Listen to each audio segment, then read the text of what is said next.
So this is the point of time when I get a lot of these requests from students around how to get the internships. One, or second, they directly reach out to me and ask for internships in my organization. I see few missing links every time I see a mail coming, and I thought that this will be a good idea to share, from my internship experience and the kind of requests that I get, that what are the things that can be done in order to get the best internships in India. Now obviously these best internships is a fairly relative term. There are 3 important steps to get the best internship you want in India. First, research. Figure out the companies that you want to intern in. What do these companies want? Check their past job posting. Do they have a formal internship program? Or they do not have a formal internship program, but someone has interned in these organizations in the past.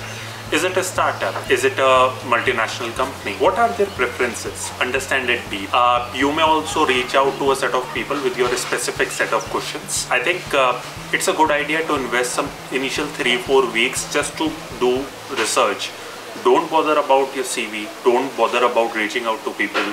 Those steps will come later on. For now, it's very critical to do your research right. Now the second step, once you have figured out what is the company that you want to intern in, have a list of top 10 companies that you want to intern at.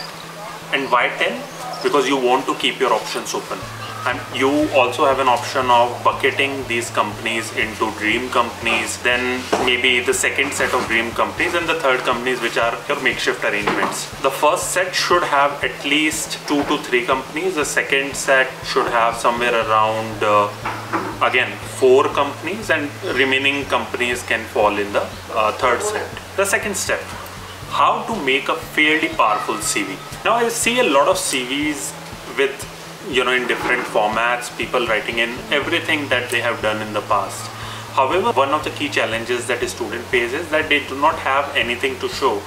Imagine, you are in your second or third year, and you can only mention, let's say, about your projects, about any other social work that you have been associated with, your grades, your percentages in in class 10th and class 12th. That's it. So I think there is shortage of options in terms of what all you can write, and more specifically in case of a non-technical internship. I think if the first phase of research takes around a time period of 3 to 4 weeks, the second phase can easily take about time period of 10 to 12 weeks. Yes, I'm not joking. It can easily take around 2 months to build a powerful CV. There is a thought process around building a powerful CV. I think the premise to that is understand that everything is supply and demand. If you want to apply for an internship at any company, understand what exactly are they looking for in an ideal candidate. Mold your CV to incorporate all those points that that particular company is looking at, that your dream company is looking at. How to get this information? If it's a formal organized internship setup where each and every year the company reaches out to campuses or opens up their internship program, given you are eligible for that particular internship program, read the requirements of the internship word by word. One of the very important factors to get your CV shortlisted is to focus on the right set of keywords that appear in the job posting or the internship posting. Try to incorporate as many keywords in your CV as possible. The internship posting can require a certain set of skills. Try to build up those skills over a period of time. For example, if it's a certain coding language that is required, if it's a certain course that you need to take up in order to be eligible for that internship, go ahead, do that. So one of these internship requires Java as a language. However, you have been trained in C++.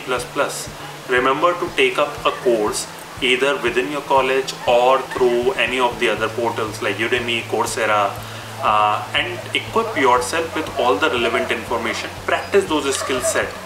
Once you're confident, incorporate that in your CV. Why that becomes important? Because again, like I said, figure out the keywords or the required skill sets that you can get from the keywords in that particular internship posting. Figure out those set of keywords and place it in your CV. Given the kind of internship responses that many of these organizations receive, they do not have time to scroll through each and every CV. That's where they use a particular software, and the software work on these keywords. It matches keyword by keyword and gives your CV or your profile a certain score, basis which your CVs get or your profile get shortlisted. So at least try to clear the first phase. Figure out what are your core strengths.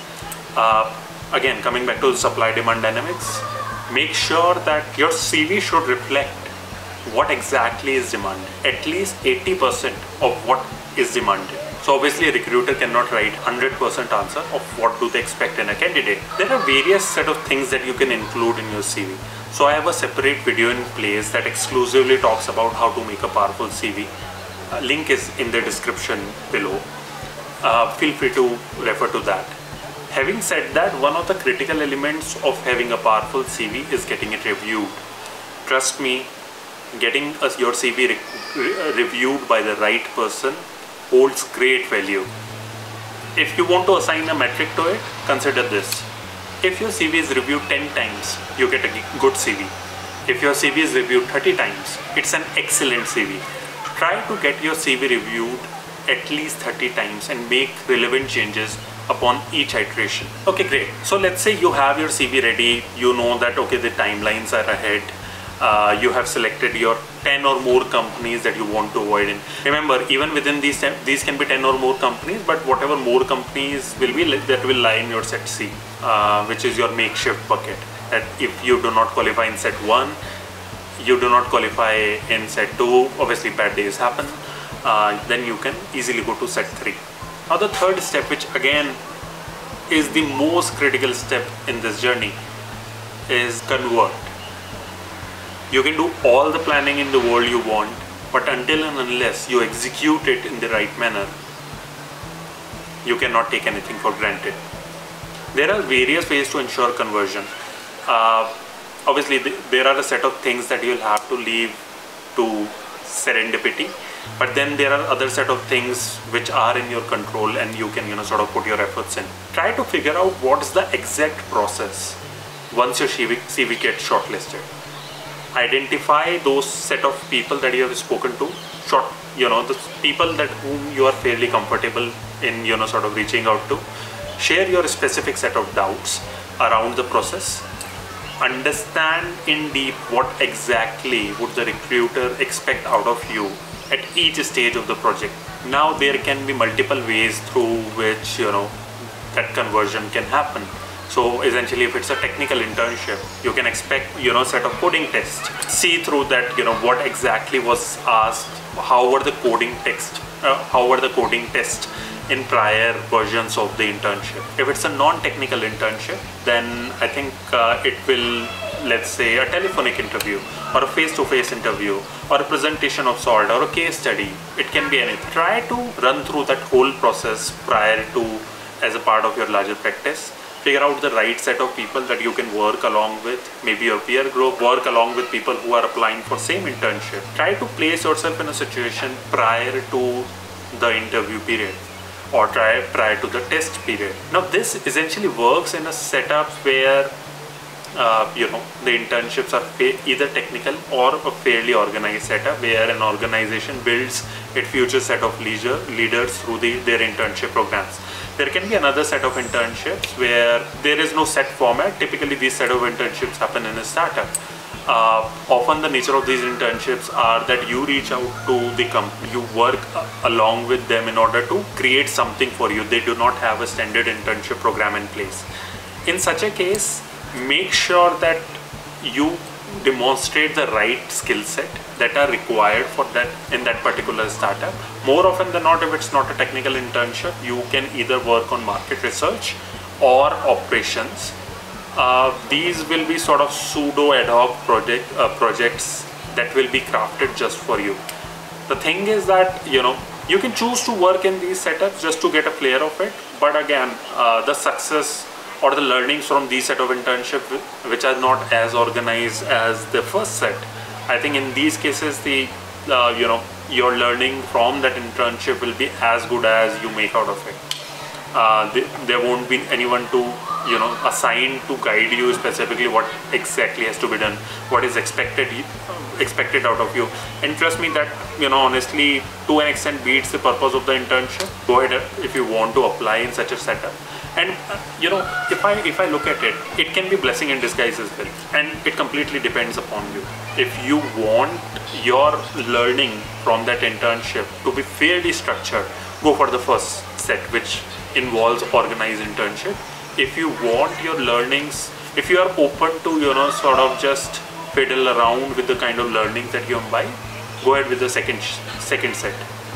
In the second set, where it's not an organized internship setup and you have to sort of make your own way through, reach out to people on platforms like LinkedIn. Having said that, figure out the right set of people who will be able to guide you through. References are important.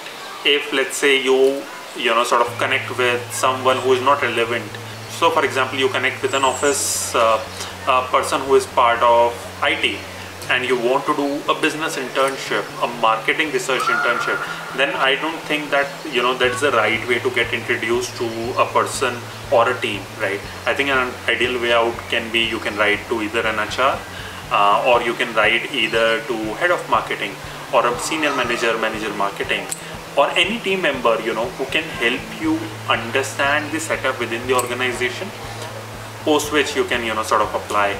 Like I said, all these organized internships are fairly competitive. The technical ones are even more so. Technical ones require you to build a set of skill set, proven skill set, which you have to demonstrate in your test. If you are applying for a technical internship in a non-organized setup, make sure that you have your credentials in place, your GitHub account is active, it's updated, your HackerRank and other portals wherever you can sort of demonstrate that you learned these languages, your scores, your college grades, those should be in line with what will be able to sort of prove that you deserve that internship, or there is within that company you make a strong case of being included as an intern. So right, we started with the broader research, figure out a larger plan, and then convert again is a long process. Assume easily close to 2 to 3 months in the conversion. So if you ask me, internship in itself sort of from start to end is a close to 5 to 6 month process. You are better prepared if you start early. In terms of what's the right time to do your internship, see, there is no right answer to this, but then again, if you have a compulsory internship, that you have no option. If you do not have a compulsory internship at your college, so let's say you are an engineering student and it's the end of your second year, my suggestion to you would be, don't bother too much about getting into the sort of internship mode right at the end of your second year. Instead, invest that summer break at the end of summer or winter break exclusively for learning a set of skill set which you'll get by researching out what's required in the market. So earlier you start, the better it is.